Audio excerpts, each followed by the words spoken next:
Hoje nós estamos iniciando uma série de mensagens que tem como título Faça do seu lar. Nós estaremos falando sobre faça do seu lar um altar, faça do seu lar um abrigo, faça do seu lar uma escola e faça do seu lar um centro missionário. Durante todo este mês de maio, a equipe pastoral, tanto pela manhã como à noite, estará ministrando, portanto, sobre temas relacionados à família. E eu convido você a estar conosco, tanto pela manhã como à noite, convidar amigos, trazer sua família, porque nós estamos, durante todo este mês, sem dúvida alguma, tratando destes temas tão importantes. Então, vamos começar hoje com o Salmo 84. Abra sua Bíblia, por favor, ou acompanhe na projeção a leitura que nós vamos fazer. Diz assim a palavra de Deus: Quão amáveis são os teus tabernáculos, Senhor dos exércitos! A minha alma suspira e desfalece pelos átrios do Senhor. O meu coração e a minha carne exultam pelo Deus vivo. O pardal encontrou casa, e a andorinha ninho para si, onde acolha os seus filhotes. Eu, os teus altares, Senhor dos exércitos, Rei meu e Deus meu. Bem-aventurados os que habitam em tua casa, louvam-te perpetuamente. Bem-aventurado o homem cuja força está em ti, em cujo coração se encontram os caminhos aplanados, o qual, passando pelo vale árido, faz dele um manancial, de bênçãos o cobre a primeira chuva. Vão indo de força em força. Cada um deles aparece diante de Deus em Sião. Senhor dos exércitos, escuta minha oração, presta ouvidos, ó Deus de Jacó. Olha, ó Deus, escudo nosso, e contempla o rosto do teu ungido, pois um dia nos teus átrios vale mais que 1000. Prefiro estar à porta da casa do meu Deus a permanecer nas tendas da perversidade, porque o Senhor Deus é sol e escudo, o Senhor dá graça e glória. Nenhum bem sonega aos que andam retamente. Ó Senhor dos exércitos, feliz o homem que em ti confia. Que Deus abençoe sua palavra lida. Amém. Vamos orar juntos? Ó Deus amado e querido Pai, nessa hora em que nós vamos ministrar a tua palavra, dá-nos a tua graça e a tua bênção de ter o nosso coração, a nossa mente iluminados. Dá que o teu Espírito fale ao nosso coração e possa nos instruir na tua palavra acerca do que o Senhor tem para nós nesta manhã. Que o nosso coração se abra e toda resistência, infelizmente, que existe nos corações naturais, pecaminosos que nós temos, possa ser quebrada pela doçura e firmeza da tua palavra. Nós pedimos que o Senhor nos faça render o nosso coração, os nossos afetos, a nossa razão, a nossa vontade a ti, na medida em que a tua palavra penetrar no nosso coração, que ela quebre a resistência espiritual que eventualmente exista no coração daqueles que estão aqui e também dos que estão à distância acompanhando a tua palavra. Fala, portanto, conosco, Senhor, dá-nos a tua graça, é o que nós oramos em nome de Jesus. Amém. Júnior, querido, me dê um pouquinho mais de retorno aqui. Obrigado. Há famílias, irmãos, que são caracterizadas por uma certa identidade.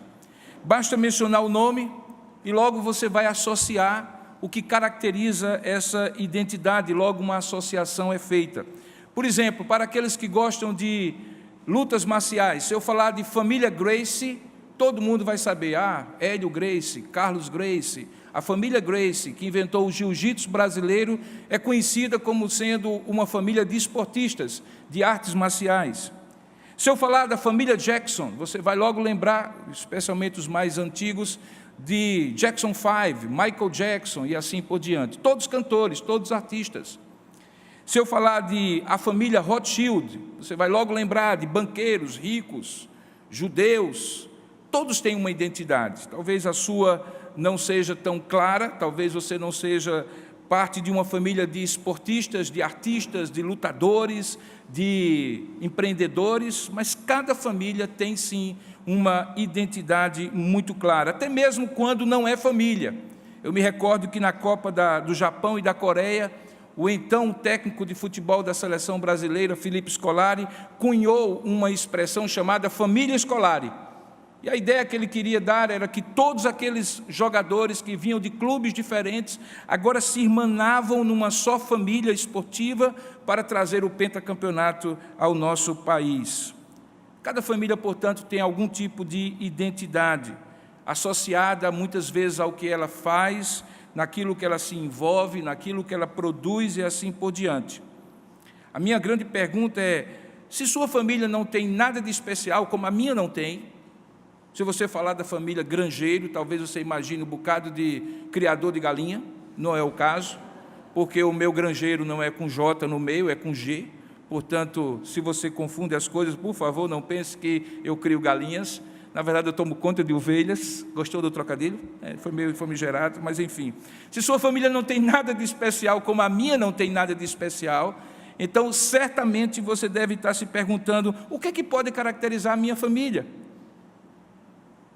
O que é que alguém que passa, que convive, que está comigo e com aquelas pessoas que fazem parte da minha família, podem identificar como a identidade da minha família? Eu gostaria de propor que nessa manhã a gente pudesse imaginar o seguinte, que se você não tiver nada de especial para caracterizar a sua família, talvez uma atitude sua possa ajudar em muito a caracterizar a sua família, que é a atitude de transformar o seu lar num altar a Deus. Porque, sem dúvida alguma, meus queridos irmãos, se nada houver de especial na sua família, há uma coisa que pode ser especial na sua família e que vai distingui-la de todas as outras, provavelmente do seu círculo de amizades, da sua amizade profissional, de trabalho e assim por diante, que é a ideia de que você tem uma identidade relacionada a Deus. Você transformou o seu lar num altar. A palavra altar no hebraico, quando eu falo que você pode transformar a sua família, o seu lar num altar, ela vem da ideia de sacrificar. O verbo hebraico misbeach significa sacrifício. E trata-se talvez da mais primitiva e antiga estrutura de adoração. Antes de haver templo, antes de haver tabernáculo, antes de haver uma estrutura religiosa como essa, na época dos patriarcas, não apenas entre o povo de Deus, mas entre outros povos, havia altares que eram construídos. Antes mesmo do grande templo de Salomão, de tabernáculo, durante os 40 anos que o povo de Deus saía do Egito para a terra prometida, e durante o tempo em que Abraão, antes disso mesmo, estava construindo a sua habitação na terra prometida, ele sempre edificava altares. Nós temos registro de pelo menos 5 altares que foram edificados na terra prometida por Abraão e seus descendentes, Isaque e Jacó. No caminho do povo de Deus do Egito para Israel, esse altar se transformou, por instrução de Deus, num templo móvel, aquilo que a gente chama de tabernáculo. E aquele tabernáculo tinha 2 altares. O primeiro, que ficava logo no início do grande átrio, quando os adoradores entravam com as suas ofertas e que entregavam nas mãos dos sacerdotes, e que era chamado de altar do holocausto. Uma estrutura grande, que era impossível passar por ela sem percebê-la. Ali eram feitos os sacrifícios que representavam a maneira como Deus havia estabelecido que sem derramamento de sangue não haveria remissão de pecados. De modo que ninguém podia se aproximar de Deus lá na frente por intermédio do sumo sacerdote uma vez por ano, ou dos sacerdotes que estavam fazendo os cultos e as adorações, sem primeiro oferecer o seu sacrifício, transformar o seu sacrifício numa adoração através do altar. Um pouco mais na frente, já no lugar santo, onde só os sacerdotes entravam, havia um segundo altar chamado altar do incenso. Esse altar tinha uma função diferente. O primeiro era para sacrifícios, mas o segundo era para que incensos fossem queimados sobre aquele altar, aquela urna de madeira de acácia, e aquela fumaça que subia daquele incenso queimado representava, segundo vários textos da Escritura Sagrada, aquilo que nós chamamos de orações dos santos. Era um simbolismo que, à medida que o incenso subia e tomava conta daquele ambiente, ali representava aquilo que o povo de Deus tinha como intercessão feita pelos sacerdotes para cada uma das famílias que ali estavam. E subia aquele incenso, impregnava aquele ambiente da mesma maneira como, simbolicamente, aquelas orações deveriam impregnar a presença de Deus. Quando o salmista, no Salmo 84, faz a seguinte afirmativa: quão amáveis são os teus tabernáculos, Senhor dos exércitos! A minha alma suspira e desfalece pelos átrios do Senhor, e o meu coração e a minha carne exultam pelo Deus vivo. E continua dizendo que o pardal encontrou casa e a andorinha ninho para si, onde acolhe os seus filhotes. Ele afirma no final desse terceiro versículo o seguinte: e eu encontrei os teus altares, Senhor dos exércitos, Rei meu e Deus meu. Esse salmo, composto pelos filhos de Coré, o Salmo 84, tem uma contrapartida, ou tem um contraparte, um salmo parecido, que é o salmo de número 42 e 43, onde, não usando uma linguagem de altar, mas usando uma linguagem de adoração, o salmista diz assim, que assim como a coça suspira pelas correntes de águas, assim anela por ti, ó Deus, a minha alma. E novamente ali, tanto no Salmo 42, 43, que originalmente era um salmo só, e no Salmo 84, a ideia é de uma adoração que é oferecida a Deus. Uma adoração como expressão de amor pela presença de Deus, mesmo que não houvesse um santuário do Senhor.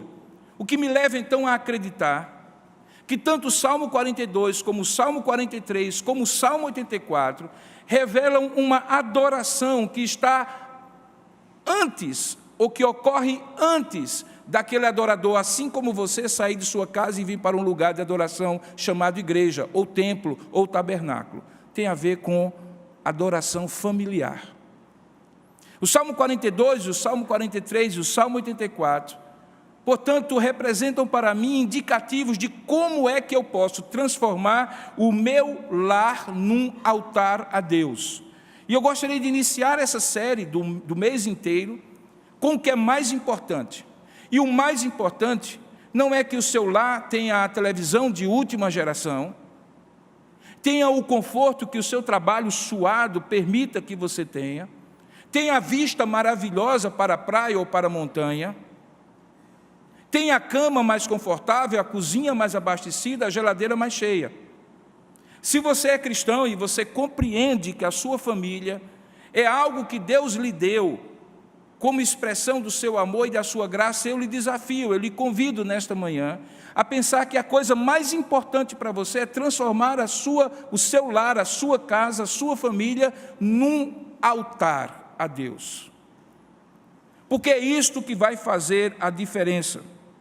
Se você olhar para o Salmo que nós vamos expor nesta manhã, eu gostaria de dizer como é que ele se estrutura, porque apesar de você ler esse Salmo por inteiro, ele tem partes dele. Veja bem, logo no começo, nos primeiros versos, você vai perceber que ele usa a expressão Senhor dos exércitos.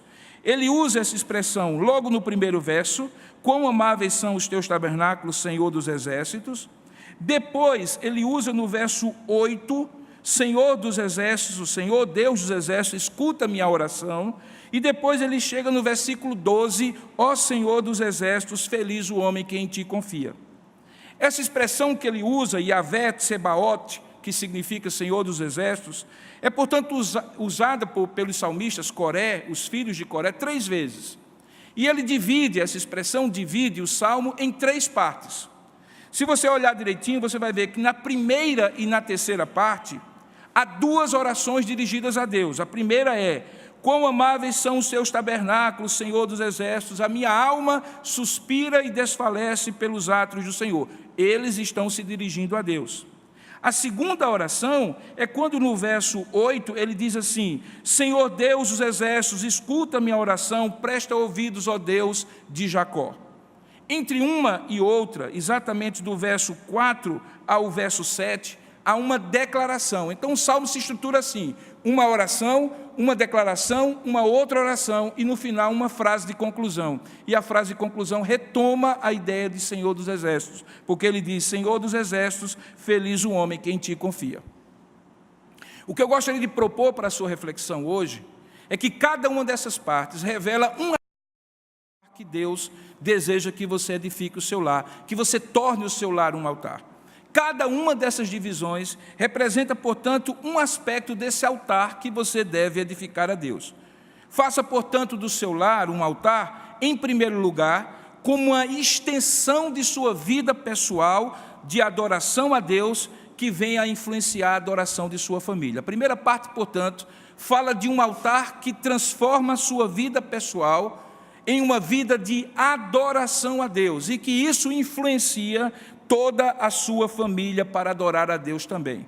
Veja os primeiros 4 versos, diz assim: quão amáveis são os teus tabernáculos, Senhor dos Exércitos, a minha alma suspira e desfalece pelos átrios do Senhor, o meu coração e a minha carne exultam pelo Deus vivo. O pardal encontrou casa e a andorinha ninho para si, onde acolhe os seus filhotes. Eu, os teus altares, Senhor dos Exércitos, Rei meu e Deus meu. Bem-aventurados os que habitam em tua casa e louvam-te perpetuamente. Preste bem atenção nas expressões que estão aqui, que caracterizam um culto pessoal. Veja, os pronomes possessivos são teus, minha, meu. Quando ele se refere, ele diz: a minha alma suspira e desfalece, o meu coração e a minha carne exultam. Demonstra, portanto, que o foco aqui do salmista ou dos salmistas é a relação pessoal entre o adorador e Deus que é adorado. A palavra desfalecido ou pálido acompanha a expressão suspira. Veja aí, diz que a minha alma suspira e desfalece pelos átrios do Senhor. Isso significa um desejo profundo e consumidor por Deus, tal como Jó expressa no capítulo 19, no seu livro, quando ele diz assim: eu sei que o meu Redentor vive, e por fim se levantará sobre a terra, e depois, revestido este meu corpo da minha pele, em minha carne verei a Deus, e vê-lo-ei por mim mesmo, os meus olhos o verão, e então outros, de saudade me desfalece e o coração dentro de mim. Em outras palavras, fala de um anelo profundo, de um adorador que desmaia de paixão diante de Deus. Isso não é um culto formal. Isso não é aquela conversinha de poucos minutos que eventualmente as pessoas imaginam que é um culto. Não é assistir à apresentação de um culto ou de um grupo musical. Não é assistir um sermão. E, portanto, não tem a ver com expressões comportamentais, mas com coisas da alma, do coração. Tem a ver, portanto, com uma vida pessoal de adoração. Embora a expressão aqui tenha a ver com tabernáculo, ele usa a palavra átrios, a palavra altares, claramente lugares de adoração, onde os homens tinham certeza que poderiam reencontrar com Deus sempre que o buscassem. Nós sabemos, à luz da nova aliança, que lugar de adoração não é um lugar, é uma atitude. Que lugar de adoração não é um templo, é uma atitude. Daí porque quando Deus nos envia o seu Espírito, Ele nos torna cada um de nós individualmente templos do Espírito Santo. Daí porque quando Jesus se encontra com a mulher samaritana, diz para ela que não era ali em Gerizim, em Ebal, em Samaria, onde ela adorava, nem em Jerusalém, onde os judeus adoravam, que o Pai buscava adoradores. Mas que o Pai buscava adoradores que o adorassem em espírito e em verdade. Portanto, à luz da nova aliança, quando nós pensamos em altares, nós estamos pensando em qualquer lugar onde você estiver. E quando nós pensamos em adoração e transformação do lar em um altar, nós estamos falando dos inúmeros momentos em que você tem em família e que devem se tornar em expressões de adoração a Deus.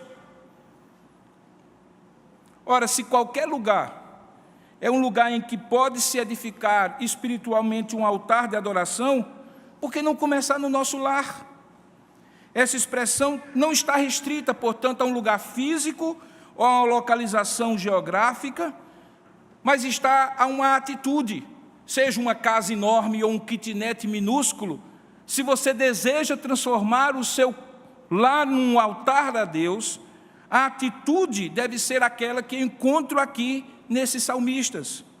Ele chega, inclusive, a fazer uma comparação doce, que nos faz remeter até mesmo à infância. Naquela época em que não havia forro nas casas, como ainda hoje não existe em alguns lugares do interior, é comum você ver entre as frestas das telhas, entre os caibros e as telhas, lugares em que os pardais, as andorinhas, os pássaros fazem morada, tecem um ninho e ali fazem a sua habitação. Ele então diz assim: olha, o pardal encontrou casa, onde acolha os seus filhotes, e a andorinha ninho para si. A ideia que os salmistas tinham, era quando eles chegavam no templo em Israel, em Jerusalém, o templo edificado por Salomão, e naquelas frestas do templo, dos átrios do templo, havia pardais e andorinhas que habitavam 24 horas no lugar de adoração a Deus. E então ele diz: como eu gostaria de ser pardal, como eu gostaria de ser andorinha, para estar 24 horas na presença de Deus, porque mais vale um dia na presença do Senhor que 1000 anos nas tendas da perversidade. Alguns comentaristas entendem que essa expressão, portanto, o pardal encontrou casa e a andorinha ninho para si, onde acolhe os seus filhotes, referem-se aos pássaros que encontravam nas frestas dos telhados e das paredes do templo lugares para habitar e fazer seus ninhos, o que causava, portanto, esse santo desejo dos salmistas de terem esta mesma experiência maravilhosa, de fazer do seu lugar de moradia um lugar de habitação de Deus. Eu me recordo que quando eu me converti, aos 15 anos de idade, meus pais, meio brincando e meio me dando bronca, à medida em que eu participava das coisas da igreja, eles me perguntavam: vai levar a cama? Porque só está faltando levar a cama, você não para em casa, você só está na igreja, vai levar a cama? Na minha infância espiritual, estar na igreja era a coisa melhor do mundo, mas eu não quero dizer aqui que o melhor lugar para adoração é estar na igreja. Eu quero dizer a você e afirmar categoricamente que você pode estar 24 horas na igreja, como os pardais e as andorinhas estavam no templo de Salomão, mas se você não fizer do seu lar um lugar de adoração, aquilo que você oferece a Deus na igreja não terá valor nenhum se você não oferece primeiro em casa. É muito bom quando nós temos um lugar de adoração como este. É muito bom quando a gente quase que tem vontade de trazer a cama para estar aqui. Mas veja que privilégio. Você não precisa sair de onde você está para se encontrar com Deus aqui. Deus se encontra com você no seu lar. Desde que você faça do seu lar um lugar, um altar de adoração. Daí porque no verso 4, olha só o que ele diz: bem-aventurados os que habitam em tua casa, mas é muito melhor quando é Deus que habita em sua casa. E sabe por que isso é possível? Porque o Filho de Deus veio habitar em sua casa, em nossa casa. João capítulo 1, verso 14 diz assim: o Verbo se fez carne e habitou entre nós, cheio de graça e de verdade, e vimos a sua glória, glória como do unigênito do Pai. O verbo que João usa para habitar não é uma passagem temporária, poderia muito bem ser traduzido por: e o Verbo tabernaculou entre nós, habitou permanentemente entre nós. A palavra habitou, portanto, é muito mais do que passar por Deus, mas é permanecer com Deus, porque é isso que o salmista nos versos 6 do capítulo 15 diz: quem, Senhor, habitará no teu tabernáculo? Quem há de morar no seu santo monte? E logo depois, no capítulo 23, o famoso salmo do pastor, ele diz: bondade e misericórdia certamente o seguiriam todos os dias da sua vida e ele habitaria na casa do Senhor para todo sempre. Essa casa do Senhor não é este lugar. Essa casa do Senhor onde estão 2 ou 3 reunidos e fazem do seu lar um altar de adoração a Deus. Mas deixa eu lhe dizer uma coisa, isso não vai acontecer naturalmente. Porque naturalmente, apesar de reconhecermos Deus como Senhor e Rei, naturalmente, a nossa alma não se inclina a adorar a Deus. Se você pensa que as coisas vão acontecer naturalmente do ponto de vista espiritual, deixa eu lhe dizer uma regra. Tudo que espiritualmente é fácil fazer, é mais fácil, não fazer. Porque a nossa alma não se inclina para as coisas de Deus. Ela precisa ser impulsionada pela ação de Deus. Então eu digo para você que para que o seu lar se transforme num altar a Deus, é preciso primeiro começar em você.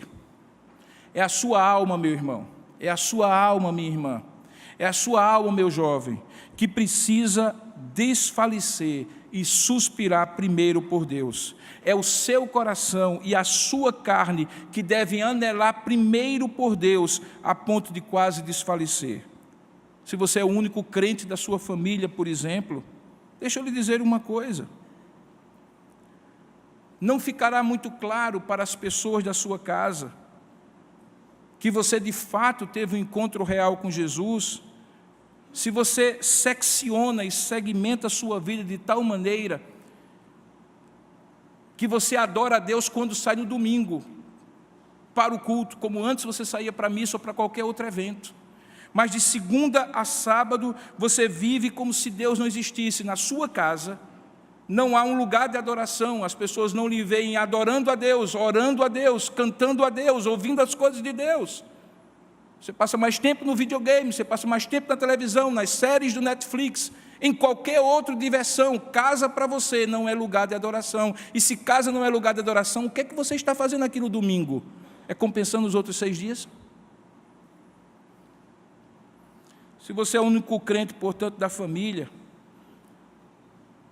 se você não separa dia, hora e lugar lá na sua casa para Deus, se Ele não tem vez nem voz na sua vida diária, nem ordena a sua vida, inclusive suas prioridades e a intimidade do seu lar, como as pessoas verão que você teve verdadeiramente um encontro com Deus? Para elas, você é apenas um religioso que trocou de religião e agora, ao domingo, ao invés de ir para a missa, você vai para o culto, só. E aí você fica às vezes perguntando por que é que eles não querem o Deus que você diz servir. Se você é o pai, aqui eu me dirijo aos homens da igreja. Na época em que não havia sacerdotes, sabe quem eram os sacerdotes? Eram os pais.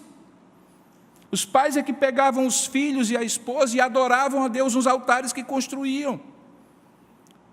Hoje religião virou coisa de mulher, virou coisa de menino. Eu sei que você está aqui. Mas enquanto você está aqui com a sua família, eu vejo domingo após domingo, com muita tristeza, aquela porta se abrir, carros abrirem a porta, pais darem tchauzinho para a mãe, para a esposa ou para os filhos, seguirem a sua vida e deixarem que os filhos vejam que igreja é lugar de mulher, é lugar de criança, enquanto eles vão tocar a vida, lavar o carro no domingo, assistir o jogo de futebol no domingo, ou qualquer outra coisa. E aí você se pergunta por que é que muitas vezes você não consegue fazer com que sua esposa e seus filhos sigam a sua liderança como pai, como marido. É porque se você não for o sacerdote no sentido figurado, aquele que lidera espiritualmente a família, você certamente não terá transformado o seu lar num altar. Então, se você é pai, a quem Deus concedeu a liderança espiritual da sua família, se você não for o primeiro a manter uma vida devocional, se você não for aquele que entende mais de Bíblia na sua casa, meu irmão, chega de você ficar perguntando à sua mulher, a seus filhos, onde é que está aquele versículo. Pelo amor de Deus, você decora conta, preço das coisas, cotação da bolsa, previsão do dólar, obrigações do trabalho, você não consegue decorar um versículo bíblico. para poder dizer a sua esposa e seus filhos. Você precisa perguntar à esposa e aos filhos, é porque eles entendem mais de Bíblia. Vergonha para você, meu irmão. Quem tem que entender mais de Bíblia na sua casa é você, que é homem. Você é o sacerdote da sua casa. Transforme a sua casa num altar ao Senhor. E aí você vai ver as esposas e os filhos respeitando você como autoridade espiritual, se inspirando em você como autoridade espiritual. Se você é mãe, toma conta de tudo, né? Toma conta de todos, desdobra-se em múltiplas tarefas, várias jornadas de trabalho. Mas, querida, se você não encontrar um tempinho na sua agenda para Deus, não para estar com os filhos e com o marido, mas para Deus, então saiba que seus filhos crescerão aprendendo que Deus é secundário e sempre pode ser deixado para depois, ou até mesmo esquecido no seu cotidiano. E agora eu me dirijo aos jovens.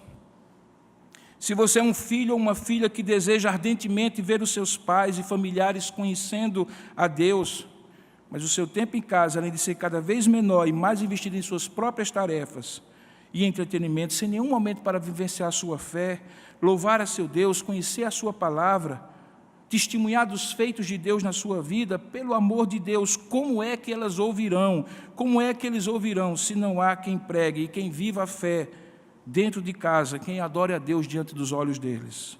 Não esqueça, faça do seu lar um altar, como uma extensão de sua vida pessoal de adoração a Deus, porque não há adoração familiar se não houver adoração pessoal. Segundo lugar, faça do seu lar um altar como uma expressão de confiança na providência de Deus em sua vida e para a sua família. Veja agora os versos 5 a 7. Nós estamos falando agora daquela declaração. Falamos sobre a primeira oração, agora vamos falar sobre a declaração. Veja o que é que diz o verso 5 a 7. Bem-aventurado o homem cuja força está em ti. Os salmistas estavam declarando isso, para quem quisesse ouvir. Em cujo coração se encontram os caminhos aplanados, o qual, passando pelo vale árido, faz dele um manancial, e de bênçãos o cobre a primeira chuva, vão indo de força em força, cada um deles aparece diante de Deus em Sião. Sabe, irmãos, enquanto a primeira parte do Salmo 84 termina com uma bem-aventurança, que é a bem-aventurança de habitar a casa do Senhor e louvá-lo perpetuamente, essa segunda parte inicia com a felicidade de ter a providência de Deus para a sua vida e de sua família. Observe essa expressão. Bem-aventurado é o homem cuja força está em ti, Senhor. Veja a outra expressão. Bem-aventurado é aquele em cujo coração se encontram os caminhos aplanados. Eu gostaria de propor para você a seguinte reflexão. Força e caminho aplanado remete à providência de Deus. Porque a nossa doutrina sobre a providência de Deus é muito clara. Ela diz assim, a confissão belga, que é uma das confissões de fé que nós cremos, diz assim: cremos que o bom Deus, depois de ter criado todas as coisas, não as abandonou, nem as entregou ao acaso ou à sorte, mas que as dirige e governa conforme sua santa vontade, de tal maneira que neste mundo nada acontece sem sua determinação. Contudo, Deus não é o autor, nem tem culpa do pecado que se comete, pois seu poder e bondade são tão grandes e incompreensíveis que Ele ordena e faz essa sua obra muito bem feita e com justiça, mesmo que os demônios e os ímpios ajam injustamente. E as obras dele, que ultrapassam o entendimento humano, nós não podemos investigá-las com curiosidade, além da nossa capacidade de entender, mas adoramos humilde e piedosamente a Deus em seus justos julgamentos que nos estão escondidos. Contentamo-nos em ser discípulos de Cristo, a fim de que aprendamos somente o que Ele nos ensina na sua palavra, sem ultrapassar esse limite. Esse ensino nos traz um inexprimível consolo, quando aprendemos dele que nada nos acontece por acaso, mas pela determinação do nosso bondoso Pai Celestial. Ele nos protege com um cuidado paternal, dominando todas as criaturas, de tal modo que nenhum cabelo, pois eles todos estão contados, e nenhuma pardal cairão em terra sem o consentimento de nosso Pai. Confiamos nisso, pois sabemos que Ele reprime os demônios e todos os nossos inimigos, e que eles, sem sua permissão, não nos podem prejudicar. Por isso rejeitamos o detestável erro daqueles que dizem que Deus não se importa com nada e nos entrega tudo ao acaso. Não é assim que nós cremos que Deus é providente para conosco. E o salmista coloca nessas duas expressões essa providência. A primeira é cuja força está em ti, e a segunda, em cujo coração se encontram os caminhos aplanados. Qual é o contexto? 3 vezes por ano, na festa dos pães asmos, nas festas das semanas, na festa dos tabernáculos, famílias inteiras saíam de suas casas para ir a Jerusalém. Jerusalém sempre ficava no alto, por isso se dizia, vamos subir ao templo, vamos subir a Jerusalém. Aqueles caminhos eram tortuosos, passavam por vales escarpados, subiam montanhas. As pessoas se cansavam, eram crianças pequenas, às vezes mulheres que acompanhavam os homens. Os caminhos não eram fáceis e a força não estava muitas vezes disponível naquele sol causticante. Havia perigos no caminho se resolvessem viajar de noite. E aí Deus diz assim, olha, bem-aventurado o homem cuja força está em ti, em cujo coração se encontram os caminhos aplanados. Significa que Deus haverá de dar força nessa jornada, força nessa peregrinação, e que Ele vai aplanando os caminhos. O que é que isso me leva a fazer? Me leva a tornar o meu lar um lugar em que eu erija um altar de confiança em Deus. Porque eu sei que o Salmo, quando fala de caminhos aplanados, é porque ele fala de caminhos que não eram naturalmente aplanados. A vida não é fácil. A vida é assim muitas vezes, nós estamos por cima, ora estamos por baixo, ora há vacas magras, ora há vacas gordas. Se não for a providência de Deus que nos tire pela média e nos leve ao lugar de adoração, como nós subsistiremos na vida? E como é que nós podemos imaginar, irmãos, que podemos fazer isso, se não transformarmos o nosso lar num lugar de adoração? Se você chega na família Grace lá, que eu mencionei na introdução, e entra na casa deles, o que é que você vai ver? Troféus, medalhas, fotos de combates, de pódios, porque isso caracteriza a identidade daquela família. Se você chega numa família de artistas, você vai encontrar o quê? Prêmios, disco de ouro, disco de platina, ou qualquer coisa parecida. Quando alguém chega na sua casa, o que é que ele vê? Ele vê o quê? Uma Bíblia aberta no Salmo 91 para espantar mau espírito? Você ainda crê nisso? Ou a qualquer momento que as pessoas chegarem na sua casa, mesmo quando você estiver brincando, mesmo quando você estiver assistindo a televisão, mesmo quando você estiver tendo uma refeição, elas perceberão que existe uma atmosfera diferente porque o seu lar se transformou num altar de adoração. Se você não é esportista, se você não é artista, se você não é alguém que tem alguma identidade especial, será que a sua identidade não deveria ser, como elas também deveriam ser, de alguma maneira, uma identidade que leve as pessoas a verem o seu lugar como lugar de adoração, mas também de confiança a Deus? Nessa peregrinação da vida, há momentos em que há vales áridos, ele menciona aqui. Em algumas traduções é dado até o nome, Vale do Beca ou Bacar, que não é um lugar geográfico, significa aridez em hebraico. Em outras palavras, ele está dizendo, quando você passar pela aridez da vida, saiba que Ele pode transformar essa aridez num manancial, porque de bênçãos Ele cobre, uma única chuva é suficiente para cobrir a sua aridez de chuva do Senhor. Veja então, a pergunta é, quem é o único capaz de fazer um vale árido se tornar um manancial de águas, se não for o nosso Deus? Como poderemos subsistir? Como poderemos subsistir na vida difícil que nós temos que viver, se não tivermos Deus em primeiro lugar? Se não transformarmos o nosso lar num lar de confiança, num altar de confiança a Deus? Sabe de uma coisa, irmãos? Eu falei na introdução que havia 2 altares. E aqui eu tenho convicção que o que o salmista tem em mente, talvez não seja o altar de sacrifício, mas seja o altar de incenso. O altar de incenso aponta para a oração. Eu tenho absoluta certeza, irmãos, absoluta certeza,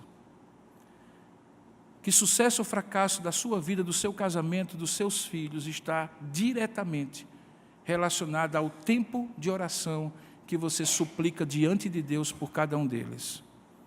Deixa eu lhe dizer uma coisa, seu casamento, sabe que a relação de marido e mulher é algo parecido com andar de bicicleta, mas cedo ou mais tarde você vai cair. E quando eu digo cair, não é necessariamente cair em adultério, é cair nas suas fragilidades, é cair nas suas limitações, porque o plano é perfeito, Deus é perfeito, mas as pessoas perfeitas que Ele criou de maneira perfeita se tornaram imperfeitas. Muito prazer, o nome dele é você, sua esposa, seu esposo. Como pessoas imperfeitas conseguirão colocar em prática um plano perfeito de um Deus perfeito?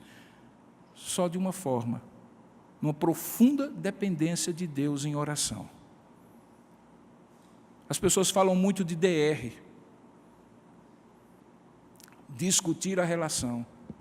Sabe, se a gente substituísse cada 5 minutos de discussão de relação por 5 minutos de oração juntos, como casais, diante de Deus, nós iríamos ver o que é que Deus iria fazer na nossa vida.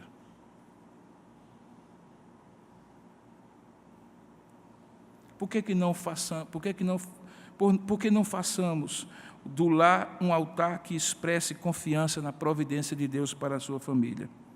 Mas deixa eu lhe dizer uma coisa, sabe por onde é que tem que começar? Novamente, é por você. Não é pelo outro, é por você. Papai é assim, mamãe é assim, não consigo me relacionar com meus pais. Você já tem colocado eles diante de Deus em oração? Minha esposa é assim, você tem orado por ela? Meu esposo é assado, você tem orado por ele? Ou você espera que o outro mude para depois você mudar? Começa com você, meu irmão. A adoração é sua, a confiança é sua. Portanto, se você quiser fazer, comece da maneira certa, transforme o seu lar num altar de confiança a Deus. Como é que as pessoas haverão de ver a provisão de Deus? Como é que seus filhos pequenininhos, quando pedem as coisas, confiando o que você tem, haverão de, quando adultos, confiarem na providência de Deus, se você não menciona para eles, vamos orar, filho, vamos orar, filha, para Deus nos dar a condição de ter isso. Parece uma coisa simples, você está ensinando o seu filho a confiar em Deus, e não no dinheiro que você tem. É algo simples que a gente começa a alimentar os pequenos com a convicção de que Deus é o provedor da nossa sorte, o arrimo da nossa sorte. Quando diante de decisões você conversa com todo mundo, se você conversa com todo mundo para tomar uma decisão, vou mudar de trabalho, não vou mudar de trabalho, vou mudar de lugar, vou mudar de escola ou qualquer outra coisa, todos são ouvidos, mas ninguém é colocado diante de Deus para perguntar: Deus, o que é que tu queres que eu faça? Como as pessoas que estão ao seu lado verão que você é um homem, meu irmão, que você é uma mulher, minha irmã, de Deus, que depende de Deus direcionar a sua vida e não de suas escolhas ou vantagens que você consegue antever. Faça do seu altar um lugar de confiança diante de Deus. Finalmente, na última oração desse salmo, dos versículos 8 a 11, eu proponho que você reflita, faça do seu lar um meio de transformação moral e ética em sua vida e de sua família. Veja o que é que o Salmo diz, verso 8. Senhor Deus dos exércitos, escuta minha oração. Presta ouvidos ao Deus de Jacó. Olha, ó Deus, escudo nosso, e contempla o rosto do teu ungido. Pois um dia nos teus átrios vale mais que 1000. Prefiro estar à porta da casa do meu Deus a permanecer nas tendas da perversidade. Porque o Senhor Deus é sol e escudo, o Senhor dá graça e glória, e nenhum bem sonega aos que andam retamente. Uma vez uma pessoa perguntou: pastor, o que é que tem essa parte aqui do Salmo a ver com o que ele estava falando antes com Deus? Acompanhe meu raciocínio, por favor. Diferentemente de outros povos da antiguidade, até de mesmo nos dias atuais, a família do rei em Israel deveria ser um exemplo para Israel. Porque, de alguma forma, o rei era o padrão ético e moral de Deus para a nação. Mas quando você lê a Escritura, você vai ver que, infelizmente, as famílias dos reis do povo de Deus eram, via em regra, as mais disfuncionais que você pode encontrar. Se houvesse tempo para discorrer sobre isso, só isso aqui me levaria vários sermões. Mas eu quero apenas mencionar, talvez, para olhar isso aí, e correndo o risco de ser mal interpretado, eu sempre corro o risco de ser mal interpretado quando prego, a citação de um dos maiores escritores e dramaturgos brasileiros, que foi Nelson Rodrigues. Só o simples fato de mencionar Nelson Rodrigues numa igreja, num culto, já poderia ser mal interpretado. Verdade é que muitos entendem que a sua literatura é pornográfica, imoral, vulgar, obscena, e é, em muito sentido. Mas há uma frase dele que me chama muita atenção, porque ele era um observador da família. E aí ele diz assim, numa das suas obras: convém não facilitar com os bons, convém não provocar os puros, porque há no ser humano, e ainda nos melhores, uma série de ferocidades adormecidas. É importante não acordar os monstros do coração de cada um. Eu acho interessante, sabe por quê? Porque se isso é verdade para famílias fora da igreja, deixa eu dizer uma coisa, como pastor há 31 anos, como clínico há pelo menos 15, o que eu vejo é que, infelizmente, muitos bons e muitos puros têm sido acordados no meio das famílias da igreja. Quando em 10 dias você tem que tratar com 2 situações de separação conjugal e uma de abuso sexual infantil dentro de uma comunidade, e eu não quero expor ninguém, então alguma coisa está dizendo para mim que as nossas famílias correm perigo.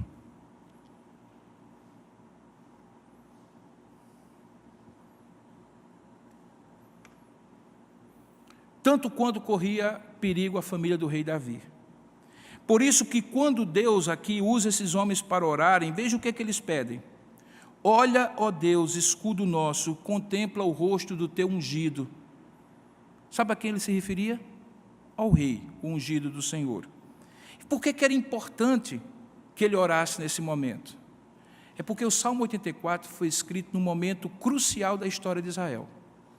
O filho mais amado, mais querido de Davi, o homem que a Bíblia diz ter sido o mais bonito da terra, na sua época, que era contemplado na sua beleza e na sua vaidade, chamado Absalão, havia seduzido o coração do povo e tomado o trono do próprio pai, que precisou correr fugido para não ser morto. E de maneira absolutamente crassa, aquele jovem amado do seu pai monta uma cama em plena praça de Jerusalém e chama todas as mulheres e todas as concubinas de Davi, e para humilhar o povo, seguindo o conselho de Aitofel, um dos conselheiros do rei, tem relações sexuais com todas as mulheres do rei, para humilhar e mostrar que não respeitava mais o pai. É nesse contexto, com o rei fora do trono, um filho usurpador, imoral, capaz de, como diz aqui, fazer Nelson Rodrigues ficar rubro de vergonha, que esse salmo é escrito. E aqui estão os salmistas, cantores de Israel, chamados filhos de Coré, orando a Deus pelos seus lares e suas famílias. E aí onde é que eles começam? Eles começam no rei. Ele diz: Senhor, não há como inspirar as famílias de Israel a transformarem os seus lares no altar a Deus, se primeiro o altar da família do rei não estiver edificada diante do Senhor. E então eles oram e clamam a Deus e dizem assim: Senhor, por favor, seja um escudo e contemple o rosto do teu ungido, o rei de Israel. O pedido para que Deus contemple o rosto do ungido do Senhor era para que Deus pudesse mostrar a Davi que aquele momento de inflexão radical em que ele perde o trono para o filho mais amado, porque ele não tinha inspirado como pai a piedade dos seus filhos. Porque Davi teve, meus irmãos, muitas virtudes, e ele certamente foi um homem segundo o coração de Deus, porque é a Escritura que diz. Mas como exemplo de moralidade, ele não foi exemplo para a sua família, não foi exemplo para os seus filhos. Quando ele faz isso, ele está dizendo assim: olha, Senhor, faz com que Davi entenda que se o Senhor não edificar a casa, em vão trabalham os que edificam. Se o Senhor não transformar a família num lugar onde a moral e a ética sejam construídos no coração dos filhos, pelos pais, certamente a sociedade não vai ensinar isso, irmãos. Deixe-me dizer, é na casa que a gente aprende a ser honesto, é no lar que a gente aprende a ser sincero, é no lar que a gente aprende a dizer a verdade mesmo que sofra consequências, é no lar que a gente aprende a ser puro diante de Deus, é no lar que aquilo que a gente assiste na televisão diz os valores que a gente tem, é no lar que as músicas que a gente ouve no som diz qual é a ética que nós temos. E quando os nossos lares escutam as mesmas músicas que todo mundo escuta, vê os mesmos filmes e as mesmas séries que todo mundo assiste, na sala de casa, com crianças pequenas, crianças grandes, jovens e adolescentes, que mensagem nós estamos mandando? Que nós somos absolutamente semelhantes a todos, e nós não devemos ser, porque ainda que sejamos pecadores, falhos e imperfeitos como todos os demais, o nosso lar precisa se transformar num altar de transformação. Todos nós reclamamos porque a escola está deformando valores. Mas deixa eu lhe dizer, que valores quando os nossos filhos chegam lá e muitas vezes chegam lá destituídos de valores, porque nós não investimos em formar valores morais e éticos em casa. Deformar o quê? O que já está deformado, meio construído, fracamente construído. Você não sabe matemática? Tudo bem. Para ensinar a tarefa dos seus filhos, contrata alguém para dar um reforço. Você não sabe português, não sabe língua estrangeira? Tudo bem. Agora tem uma coisa que você sabe e que ninguém vai fazer por você. É ensinar o seu filho a ser honesto, a ser sincero, a ser verdadeiro, a ser moral, a ser ético. Se você não fizer isso, ninguém fará. Eu estou chegando ao final da minha mensagem, irmãos.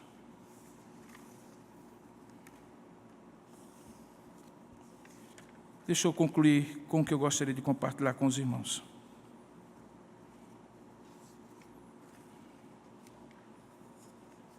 A sociedade não vai mudar, irmãos, se os nossos lares não mudarem. A conclusão desse Salmo 84 é uma oração, a terceira, bem resumida. Ó Senhor dos Exércitos, feliz o homem que em Ti confia. E ele nos leva ao único caminho pelo qual cada indivíduo e família pode ser realmente feliz na vida, nesta e na eterna. Ontem eu assisti um filme com a minha esposa, que eu esperava ser uma coisa e que, na verdade, foi outra. O nome do filme era Um Homem de Sorte. Conta a história de um jovem dinamarquês, criado numa rígida família cristã, filho de um pastor, de 3, 4 gerações de pastores, e que numa revolta muito grande contra o pai, abandona para assumir um lugar na faculdade de engenharia de Copenhague, capital da Dinamarca. A história, eu não vou fazer spoiler para os irmãos, chega ao final de uma maneira muito triste e muito melancólica. Como eu não conhecia o filme, que ganhou 2 Palmas de Ouro, foi indicado a Oscar como melhor filme estrangeiro, eu fui lá na internet e fui pesquisar sobre o livro que baseou o filme. E dentre as minhas pesquisas, depois do filme, eu fui lá e vi uma análise de uma pessoa que dizia assim: fulano de tal, o personagem do filme, é o melhor retrato de como uma sociedade pode fazer uma pessoa completamente alienada, solitária e angustiada.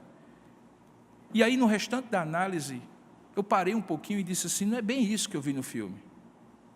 O que eu vi no filme foi, se por um lado, uma rigidez excessiva da família, mas um espírito de profunda insubordinação daquele filho em relação à figura paterna e materna. De tal maneira que quando chega no ápice da sua vida, quando ele está no auge, podendo ganhar tudo que ele podia ganhar e obter todos os resultados que ele ambicionava. Isso, submissão, humildade, faltou para ele. E aí ele teve que voltar à estaca zero. E quando chega na estaca zero, ele descobre que o que ele devia ter aprendido em casa e praticado na vida foi exatamente o que faltou naquele momento crucial que ele poderia auferir todo o sucesso dele. Isso me fez refletir, irmãos, que confiar em Deus é mais do que acreditar nele. É mais do que esse costume religioso que nós temos de vir aos domingos na igreja. Confiar em Deus é um depósito. Confiar em Deus é uma entrega. Confiar em Deus é uma declaração, uma dedicação a Deus. É algo que fazemos, por exemplo, quando nos mudamos de uma casa para outra. Eu não sou a pessoa que mais mudou com a minha família de uma casa para outra, mas eu fiz uma contagem, eu fiz 14 mudanças na minha vida. 5 nos Estados Unidos, 5 aqui no Brasil. Antes de vir para cá, 3 aqui dentro de João Pessoa. E todas as vezes que a gente muda, seja de uma forma ou de outra, a gente empacota as coisas, a gente entrega alguém para empacotar, contrata alguém, mas alguém faz um serviço para a gente de pegar de um lugar e levar para outro. A gente entrega as coisas mais preciosas da gente, fotos, lembranças, presentes às vezes do casamento, coisas que nós compramos com sacrifício, coisas delicadas que podem ser danificadas. Nós depositamos isso para alguém. E ao depositarmos isso a alguém, a gente acredita que essa pessoa vai levar do ponto A para o ponto B. A primeira mudança que eu fiz fora do Brasil para cá, eu esperei 3 meses. Minhas coisas dentro de um container, uma greve da Receita Federal no Porto de Suape, e eu apenas com a roupa do corpo, a esposa já no final da gravidez e 2 filhos pequenos ainda. Porque alguém não cumpriu o contrato, não fez a coisa certa. Mas eu confiei, eu paguei adiantado, porque senão eles não levavam. Quando eu penso sobre fazer de Deus a minha confiança, quando diz, ó Senhor dos Exércitos, feliz o homem que em Ti confia, eu me recordo dessas mudanças. E aí eu desafio você a pensar o seguinte: eu acredito piamente, conforme eu orei no começo dessa mensagem, que é virtualmente impossível que depois de você ouvir o que eu falei, e que Deus falou ao meu coração primeiro, falando das mudanças que eu tenho que fazer na minha família, e por isso eu posso falar para você o que Deus falou para mim, eu acho virtualmente impossível que alguém saia desse lugar dizendo assim, eu não preciso mudar nada na minha família. Seja pouco ou seja muito, seja num aspecto ou em todos os aspectos. Eu espero que você saia daqui dizendo assim, eu quero fazer uma mudança, mas a pergunta é, a quem você vai entregar o pacote para fazer essa mudança? Em quem você vai confiar para fazer essa mudança? É na sua inteligência, na sua capacidade, no seu dinheiro, nas coisas que você já fez, nos seus planos mirabolantes? Ou você vai dizer assim, Senhor, eu preciso de alguém que eu confie para fazer as mudanças que eu preciso fazer em minha família. E aí, queridos, não se trata de sair de um lugar físico, geográfico para outro, mas de uma condição espiritual para outra. É imaginar que daqui a pouco você olhar e dizer assim, eu era assim, no meu casamento a oração tinha essa importância, na minha família o momento com Deus tinha essa raridade, mas agora, sem me tornar um carola religioso, legalista, fundamentalista, mas alguém que vivencia a fé de maneira séria, a oração passou a ter algo importante, ser algo importante na minha família. O altar passou a ser alguma coisa que eu edifico primeiro, antes de edificar outras coisas. Para que faça essa mudança, a pergunta que eu faço, em quem você vai confiar? A quem você vai se dedicar nessa manhã? A minha oração é que você se largue aos pés de Deus, meu irmão. É que você reconheça e diga assim, olha, eu não consigo fazer isso, pastor. Eu não sei como fazer. Eu já tentei e não deu certo. Eu não tenho ajuda dos que estão dentro da minha casa. Mas eu quero, pastor, eu quero que minha família seja uma família consagrada a Deus. Como eu não sei, mas me ajude indicando quem pode fazer isso. Eu quero indicar você, meu irmão. A indicação é: bem-aventurado é o homem que confia no Senhor, o Senhor dos exércitos. Você tem que chegar diante de Deus e começar por você. Não é pela sua esposa, nem pelo seu esposo, nem pelos seus filhos, nem pelos seus pais. A mudança começa com você. E a mudança que começa com você, transformando o seu lar num altar, começa quando você diz assim: Senhor, aqui está a minha confiança que o Senhor pode mudar a minha vida. Faça isso. Faça isso agora. Faça isso hoje. Faça isso já. Porque deixa eu lhe dizer uma coisa.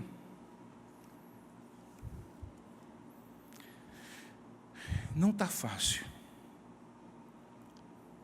Não está fácil ser uma família de Deus num mundo como o de hoje.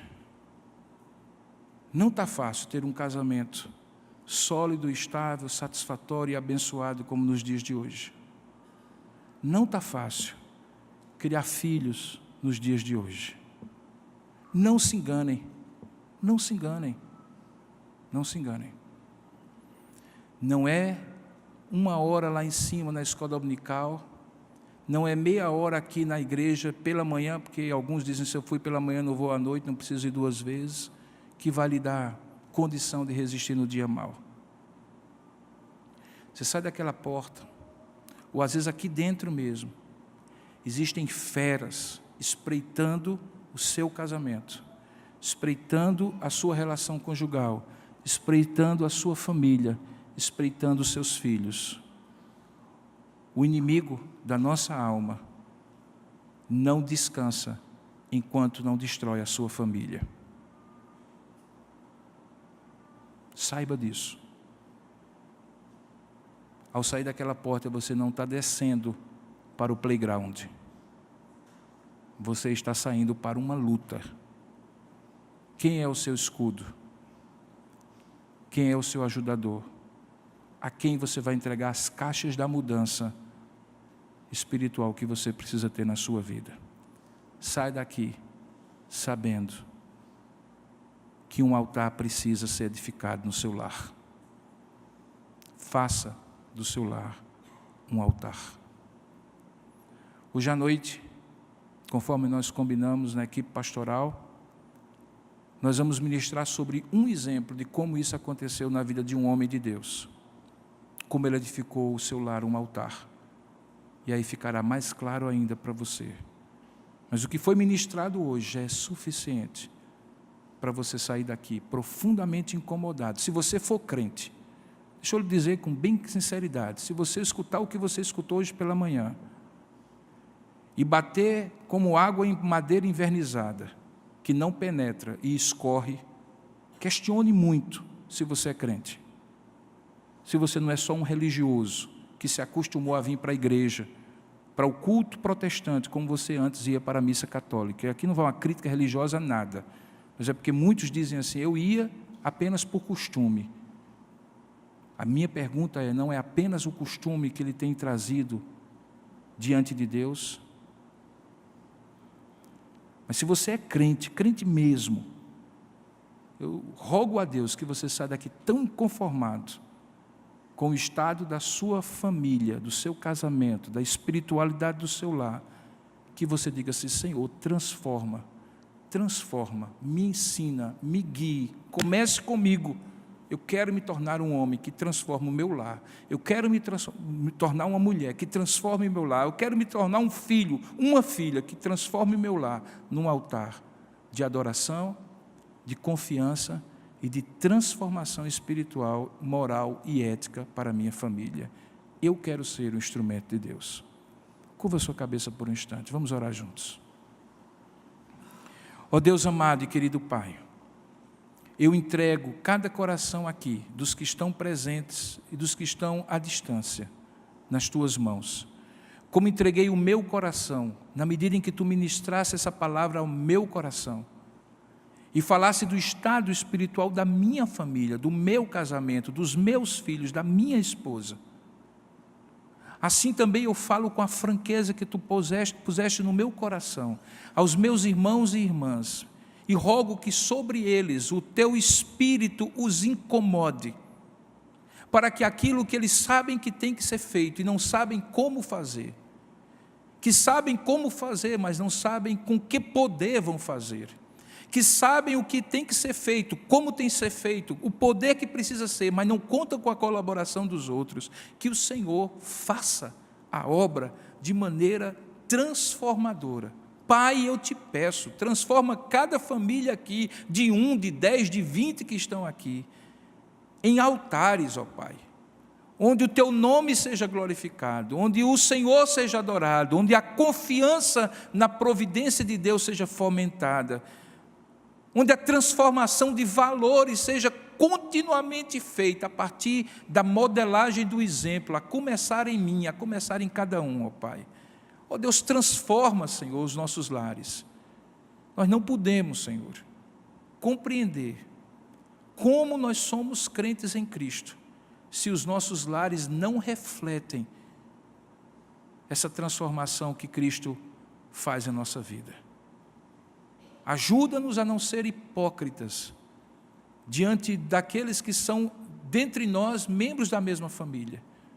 Ajuda-nos a não ser hipócritas diante dos nossos vizinhos, dos nossos colegas de trabalho, daqueles que convivem conosco, quando professamos de maneira tão bonita aquilo que cremos, mas no lar, o lugar onde deveria ser e deve ser o nascedouro da nossa espiritualidade, o nascedouro da nossa piedade, o altar de adoração, de confiança e de transformação, isso não acontece. Nos arrependemos diante de Ti, Pai, e pedimos, transforma isso na nossa vida, Pai. É assim que nós entregamos a nossa vida, e eu te peço, faça a obra, em nome e para a glória de Jesus. Amém, Senhor.